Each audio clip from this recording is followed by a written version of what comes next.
Hello, and welcome to my channel. Today, I want to talk about something that I definitely have a special affinity for. On this channel, I definitely try to cover all distances, all disciplines, all events. That's something that's very important to me. But I do definitely gravitate towards events that I have a personal history and personal experience with. You definitely will see me cover mid to long distance and pole vault a little bit more than I cover other things. And that is just completely my own bias because I used to be a pole vaulter. I am still and hopefully always will be a distance runner. And so those events hold a special place in my heart. And today I want to talk about the pole vault. I specifically want to talk about pole vault world records on the women's side because I have a very important question that I'm really curious to know your thoughts on. Will another woman ever jump over 5 meters? Now, I know ever is like a little bit of a conflating term, but let's think about our lifetimes. Like, that's a little bit better of a definition for ever because ever is a long time. But it's absolutely something that I think is an interesting discussion to have. And it's also really interesting when we consider the effects of the idea of performance enhancing drugs, the idea of kind of the dark ages, or the less clean ages of track and field.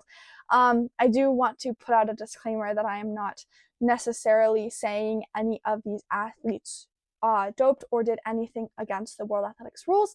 I'm not saying they didn't either, but I don't have the ability to prove or disprove the fact that anyone was doping, but we can agree that certain countries in certain time periods had reputations for doing certain things that were not super above board. Let me just say that because I don't want to argue about was this athlete doping? Was that athlete doping? I don't want to argue about that.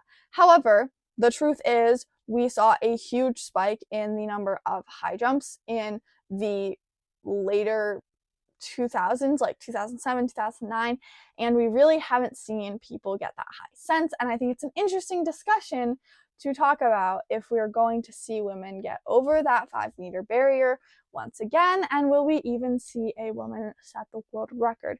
So for context, Yelena Isinbayeva from Russia has held the pole vault world record ever since 2009 with a massive 5.06 meter jump. That record was set in Zurich, and she basically tops the entire all-time list. All the top 5 performances all time are her own. And then there are some other Russian pole vaulters who are also in that top conversation. The highest all-time ranking non-Russian is Sandy Morris from the US, who jumped exactly 5 meters in 2016. And she is also the only non-Russian who has ever jumped over 5 meters. So Russia obviously for a very long time had a very competitive pole vaulting program.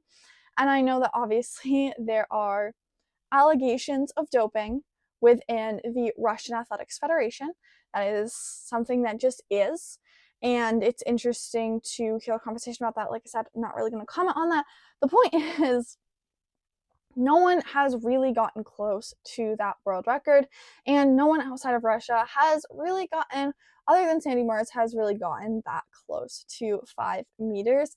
Sandy Morris has jumped 495 on another occasion. Katie Moon from the US also jumped 495 in Eugene in 2021. That was kind of like a crazy high performance. And Eliza McCartney jumped 494 in 2018. She's also still competing. So Sandy Morris actually is also still competing. I should probably mention that. But overall, the top list is topped by Russians as well as mixed in some Americans, especially when you get down to talking about the top 20 and that sort of thing. But really, especially in the last 3 years and in a kind of post-pandemic environment, we really haven't seen that many people jump that high. And that world record really has been held for so long. And especially in an age when we're seeing so many world records broken, it can be a little crazy to be like, we're still so far away from this specific world record. But Irina Esenbaeva also improved this world record by a lot, because before her it was held by Stacy Drangula of the US, who set it in 2001, 4.81 meters. And obviously the whole improvement wasn't at once. It was in a couple of different jumps, kind of a lot of different jumps. But she would ultimately bring the record from her first world record of 482 all the way to that mark of 5.06 meters. So obviously, like, that is something to consider. And it's also interesting to draw parallels to the men's side, because Mondo Duplantis currently on a big tear. Will we see something like this on the men's side in 10, 15, 20 years, where we have these really high marks for the records and no one can even get close to them? I think that's something that's interesting to think about. And then obviously it's like the technology is improving so much, especially with pole vault. Like, there is a lot of technology. There's obviously the shoes, but there's also the poles. Like, that's a big thing. And there's also tactics and strategy and training. Those are all evolving constantly. And so it is kind of crazy that you see things that are like, oh, we're still so far away from this record. When we look at some of the other very high jumpers, people who are still competing, people like Angelica Moser, Hannah Mole, Nina Kennedy, Amanda Mole, Molly Caudry, Eliza McCartney, they all have very strong performances. Most of them have been in the high 480s or the low 490s. But when you think about that margin of over 10 centimeters, it's still a lot. Like, that is a commanding margin over what anyone else has really jumped. Hey guys, I'm here to ask you a very important question. When you think of autism acceptance and autism advocacy, what do you think of? Many people think of support services for autistic children in schools. And while these are so important, services for autistic adults are often put on the back burner. The majority of state-funded support services for autistic adults end at or before age 22, leading to dropping off the cliff and no longer being able to access important support services. That is why I am so proud to be teaming with Love Michael, which is an organization that works to help find employment and advocacy, as well as additional support services for adults living with autism. By making a donation, you can help an autistic adult find employment and help them to advocate for the future of autistic adults, including their abilities to receive these important support services and get aid for these services. I'm going to have a link down below where you can donate to Love Michael. The minimum donation is $25, and you will get a bracelet, one to keep, one to share, to show the importance of spreading awareness for autism.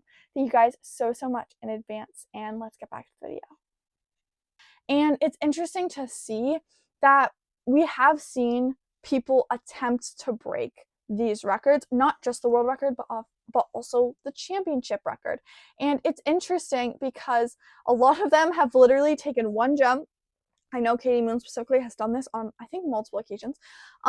Take one jump and then they're like, this is too high and this is not happening, which is like completely valid, don't get me wrong, but that just goes to show how far away it truly is from this world record and how far away people truly are from this world record.